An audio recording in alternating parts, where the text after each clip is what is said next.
Hello, and welcome to Breezy Breed TV, a divine space where we discuss self love, self care, healing, spirituality, and so much more. Let's get into it. So, if you're here, you may feel like you want to start healing yourself from daddy issues, father wounds, and different things of that sort. And so I am here to give you the tips and steps on what helped me get through my father wound. It's been a long time coming. I'm now 30 years old, but I had my first father wound breakthrough when I was about 28. So it took me a long time to really work through the healing process, but I'm here to let you guys know what worked for me and give you those tips on if you would like to move forward and move on with your life. Start to fill the father wound whole so that you can feel whole and complete. Get your notebook or a pen and paper so that you can be able to take some notes. But I will have everything like on the screen as it goes through. All right, so let's get started so that we can unpack. So, step one is to acknowledge that it's something that hurts you. Okay, so I came to a point in my life where I wanted to change my anger into acceptance. First thing that I did was acknowledge that it was something that hurts me.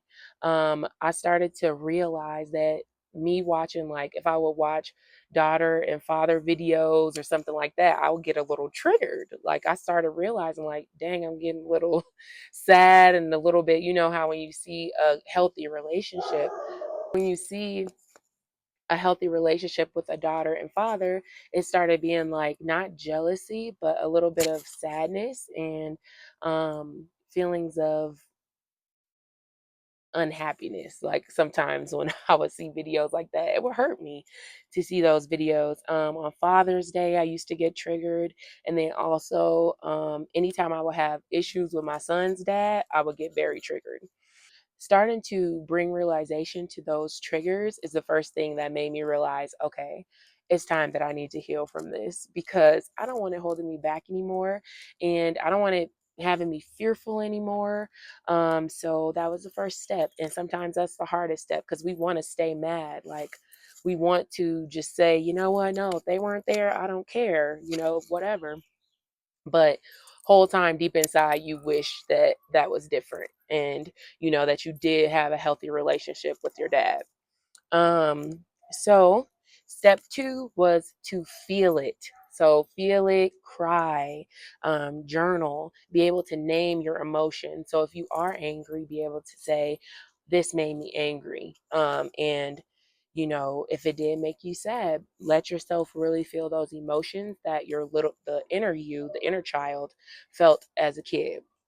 So when I was a kid, yeah, I would feel sadness for sure when it came to that person not being there, you know, for me. So name your emotions, be real with yourself, I think is another huge tip. Be real with yourself. How are you feeling? How does this make you feel? And be honest.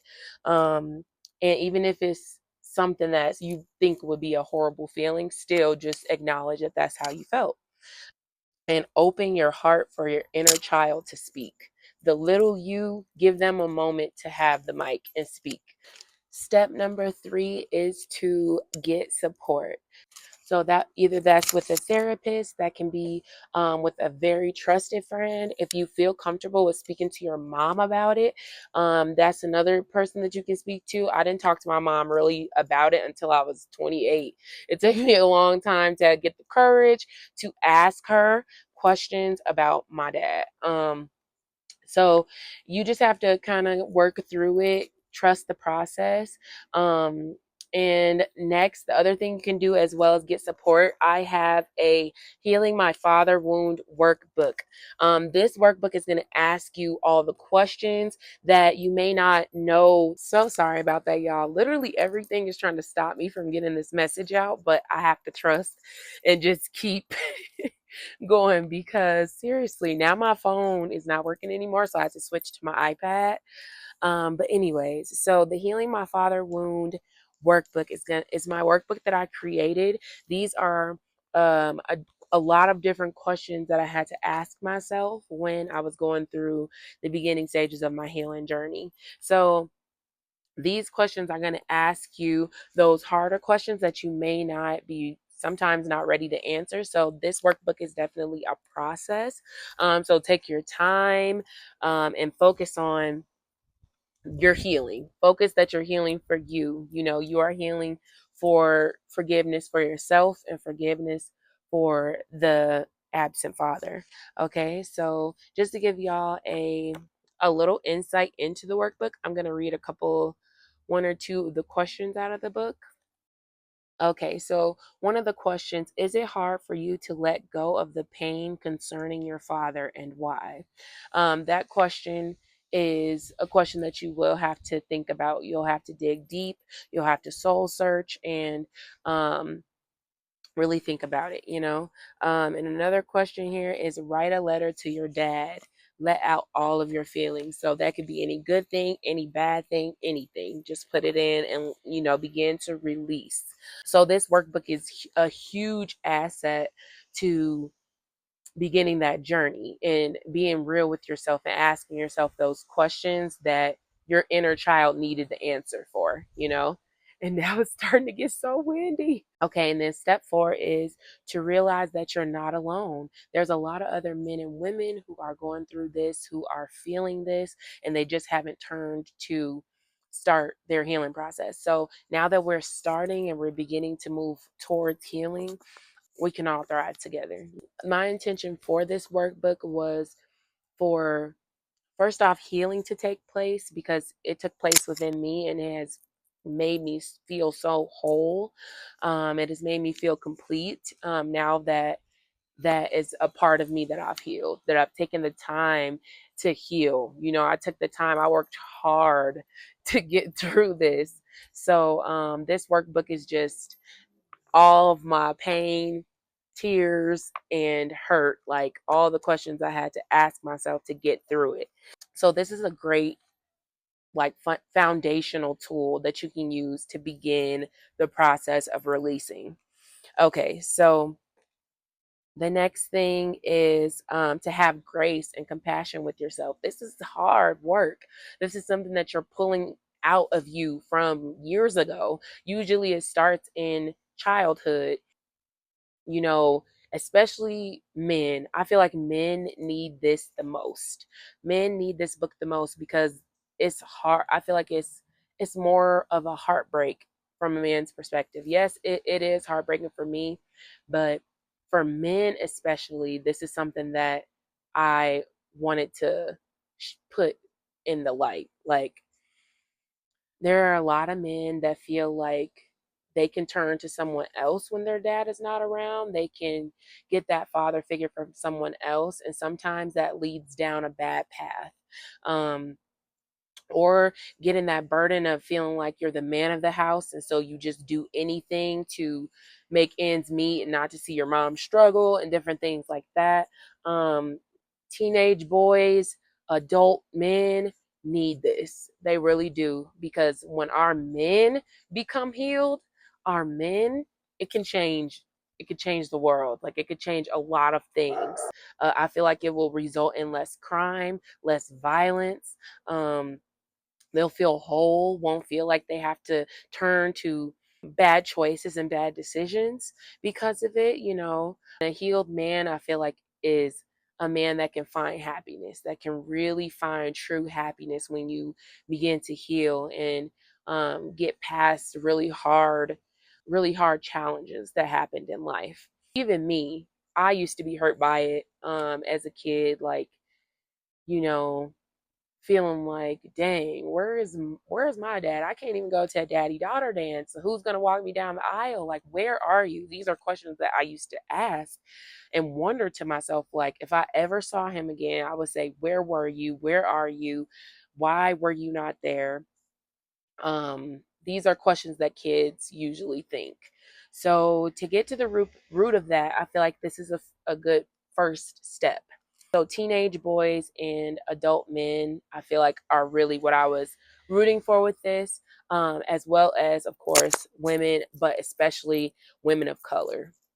Love yourself through it. Use kind and loving words towards yourself. So give the love to yourself that your inner child wanted. The love that your inner child wanted, the love that your inner child longed for. Like little Bree, she longed to go to a daddy daughter dance with her dad. She wanted to be spoiled and treated like a princess by her dad. Forgive yourself and give yourself loving words. And this taps into self-love. When you begin to pour into yourself, you speak affirmations over your life, you speak life, you don't speak death, you speak life into yourself. You make sure that your cup is overflowed. That's something that I want to begin to teach, how I begin to pour love into myself, and accept my, growing up without a father. I think now we're moving towards acceptance at this point. When you can start to love yourself more, you're beginning to accept that, you wanted a relationship with this person, it didn't happen, and that's okay. I'm now beginning to be okay with that and pour love into myself instead of being angry about it. The last real step that allowed me to really have a breakthrough was to surrender. Surrender, let it go, give it to God. It's not in your control. And to ask God to step in and heal you from any pain, any sorrow, any hurt, any disappointments, anything that your dad made you feel or that anybody made you feel. You just want to release it all. You want to surrender it. You want to allow your inner child to also surrender it and let it go. You know, it, and like I have it tattooed on my back, but on my back it says, God grant me the serenity to accept the things I cannot change. And I got that tattoo when I was like maybe 20. So it allowed me to say, okay, accept the things I cannot change. This is something that I can't change. Of course, I wish it was different, but I want to move on with my life. I want to become a better person. I want to heal and see men in a different light, and see men as helpful, and see men as a man and person who can be there for me, who can support me. Even though I didn't have it as a kid, right now I'm shifting into seeing men in a positive light, only a positive light. And that's what healing did for me.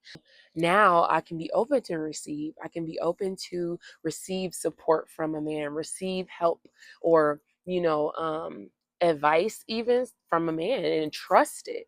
And it took a long time. But it's been so rewarding to feel whole and to feel like I put the work in and now I'm in such a better place in my life. So once you surrender, I feel like that is the key. That is the thing that's like, it seals the deal because you have let it go. You have opened your arms and said, I let it go. It's not my pain to bear anymore. It's not my burden to bear, and I'm ready to release. So yeah, that's some deep stuff. But it's been so, like I said, it's been so rewarding, so rewarding. And I recommend anybody that has a father wound. That doesn't only mean an absent father. That could be an absent father, that could be a father that was there but wasn't there for you. That could be a father that was not as nice to you. This could mean anything, any feelings of hurt or pain that you have towards your father, whether he was there or not. This could be in any of those categories. And open to new beliefs about men and what they can do and how they're there for you, and not holding the pain, just unclenching my fist and letting go of that anger. And now by step 5 of surrender and let go, you should be able to have acceptance after you have done all of those steps. And it's a process. This could take you a long time, and you know what, that's okay.